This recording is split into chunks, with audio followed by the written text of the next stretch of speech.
It's like, hey, did you have a sense that you'll become CEO? No.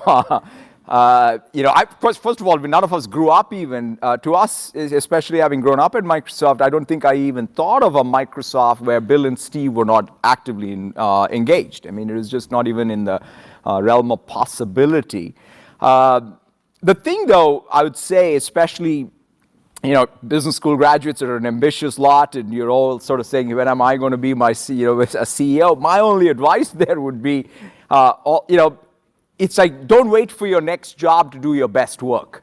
That, I think, is the crux of it, which is if you think about every job you get as the most important job and as the thing that is perhaps your last job, but you gave it all. And of course, from there, a lot of things will happen. And that's at least how it was not like the job that I had before becoming CEO, I somehow thought was just a stop on the way to something else. I actually thought that was a fantastic job until, I got the next job.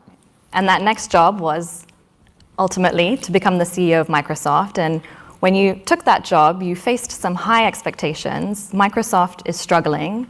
You're following, as you mentioned, Bill Gates, Steve Ballmer. And many people thought that the CEO should come from outside. So what did you draw on in that moment? Yeah, I mean, look, I'm a consummate insider. I've grown up at Microsoft now 28 years. And I also recognize, to your point, that I was taking over from Steve and Bill. And Steve, even though was not a founder he had founder status in the company. Bill and Steve built the company. Bill and Paul founded the company. And the one thing that perhaps I was more grounded, having worked with them, is as a non-founder CEO, I needed to make explicit some of the things that I think founder CEOs can take for granted, because founder CEOs can carry, just because of who they are and what they mean to the organization, a lot, and telegraph that very broadly and have followership. Whereas I describe myself as a mere mortal CEO, I felt I needed that sense of purpose to be deeply rekindled. It's something that I reinforced. And culture, both sort of these two pillars of sense of purpose and culture needed to become much more explicit. For example, when I joined Microsoft in '92, we used to talk about our mission as putting a PC in every home and every desk. It was pretty inspiring, right? I mean, you could even do an Excel spreadsheet, P times Q. It was easy to compute. And except by the late 90s, we had more or less achieved that, at least in the developed world. And since then, we had this struggle of what's next. And I felt like I needed to sort of go back, in fact, to the very origin of the company, right? I mean, Microsoft got started when we built, or Paul and Bill built, the basic interpreter for the Altair. And I believe that everything that needs to be known about Microsoft in 2019 can be traced back to our origin, which is we build technology so that others can build more technology, right? I felt like we were doing things out of envy and others. We needed to get back to what our core identity is, right? Especially in 2019, where every company is a software company around the world. We can just basically be a software platform and tools provider and have a good business. And so I felt, let's be proud of who we are. Of course, we got to express it differently. And then, really reinforce that. That's why we talk about our mission around empowering people and organizations.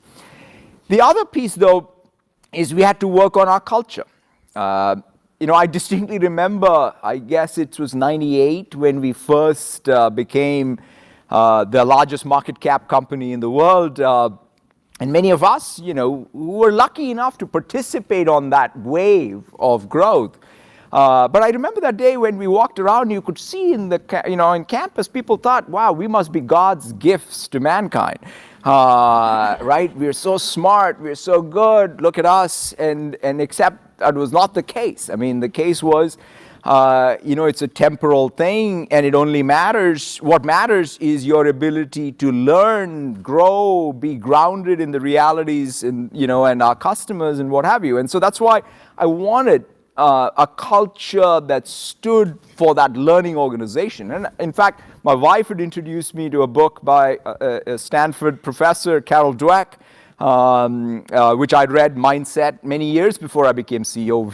You know, it was a huge influence in our household as it relates to our own children's education. But quite frankly, it was a great education for me, because when I read that book, I realized that the notion of growth mindset applies to individuals like me. It applies to companies like Microsoft. So we took that meme of growth mindset and said, look, let's not be know-it-alls, let's be learn-it-alls. And has been a very helpful part of, I would say, our journey around this. What is a cultural meme that we can even make first class, that we can have a real dialogue on? Absolutely.